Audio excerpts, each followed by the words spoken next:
My friends, before we begin, first of all, respect. Got the Muhammad Ali t-shirt on, one of the all-time greats. This is the Thrilla in Manila shirt. I actually bought this in Metro Manila, and what you might not know is there's actually a shopping mall named after him in Cubao in Metro Manila, Ali Mall, which is right next to Araneta Coliseum where they held the fight. Here's another interesting factoid. Many of you may have seen me on the TV show The Story of Us. On that show, I actually played the boyfriend of Jaja Padilla, whose father was actually the referee for the fight, the Thrilla in Manila. And Jaja Padilla, of course, very accomplished as an actress and singer, but to me, I think the most interesting thing was that her father refereed that famous fight.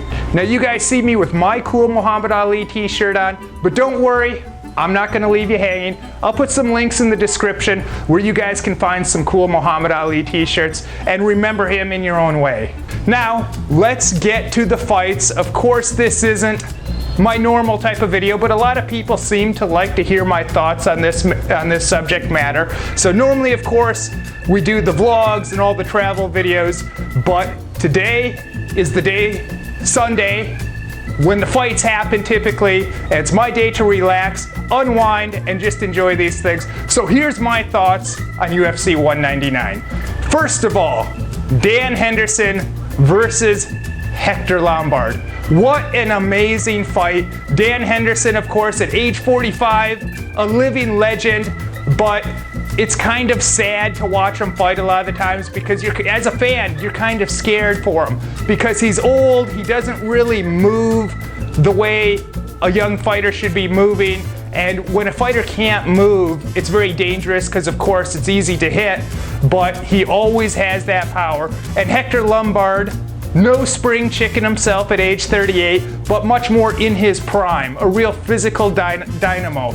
Both guys Olympians. Dan Henderson, of course, wrestled in 2 Olympics. Hector Lombard competed in judo in the Olympics for Cuba. And Hector Lombard, he has that real explosive athleticism, so he's always a very dangerous opponent. And first round, absolutely thrilling. Dan Henderson ends up dropping Lombard, but then Lombard gets up, ends up dropping Henderson twice, and it looks like it was going to be curtains for Henderson, but he survived the round. Then he comes out, head kicks Lombard, and it lands, stunning him, but Lombard catches it. And then something that I don't think I've ever seen in all the fights I've seen, or at least if I've seen it, it's never been this devastating. While Henderson's leg is still being held onto with a single leg after landing the head kick, comes back, boom, elbow right to the temple of the head, knockout. Absolutely thrilling. I'm ecstatic for Henderson, and I hope he quits while he's ahead because what another fantastic fight. Another fantastic victory. What a great fight to end your career on. Now, let's get to the 2 title fights. Faber versus Cruz. Cruz, awesome fighter, but I'm a big time Faber fan and I was rooting for Faber. And Faber was a pretty heavy underdog, but I thought that if anyone can beat Cruz, Faber has the style for it. But there's not much for me to say about this fight because Cruz did what he's best at, did what he's known for, made himself extremely hard to hit, was extremely dominant. I didn't expect, I knew that he was probably going to win even though I was giving Faber a good shot, but I didn't think it would be that dominant. Wasn't the most fun fight to watch if you're a Faber fan, rooting for him to finally win a UFC title. But Cruz, man, he's just that good. But now let's get to the main event. Bisping taking the fight on a 2-week short notice to fight for the championship at 185 versus Luke Rockhold. And no one gave Bisping much chance. These guys had fought before and Rockhold was dominant. Rockhold is such an amazing fighter, and I can't believe he doesn't have more fans than what he has.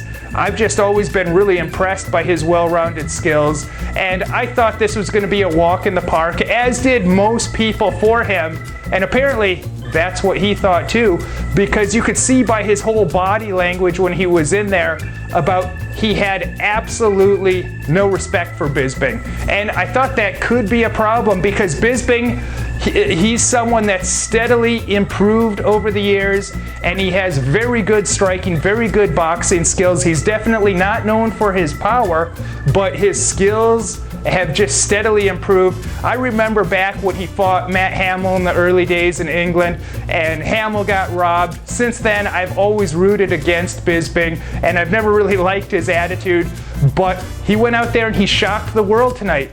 As Rogan was commentating about Rockhold, saying his chin was straight up in the air, and you could see it, his whole body language, giving absolutely no respect to Bisping, really looking a little bit sloppy, and then he ended up getting caught. He got dropped and finished. Got dropped twice, got up, got hit again, and that was all she wrote. Bisping put him away. So even though I normally root against Michael Bisping, I have to say I'm kind of happy for him. Even though I was actually rooting for Rockhold, when you get overconfident and you get sloppy and you don't respect your opponent, that's what you get. And I'm just happy actually to see Bisping, even though he's one of my least favorite fighters, I'm happy that he could finally realize his dream. So my friends, what did you think of the fights, and who do you have winning at UFC 200, Jones or Cormier? And what do you think of the return of my buddy, Brock Lesnar? All right, be sure to check out my other videos in the meantime, and you can watch the normal stuff, have fun with that, and we'll see you soon.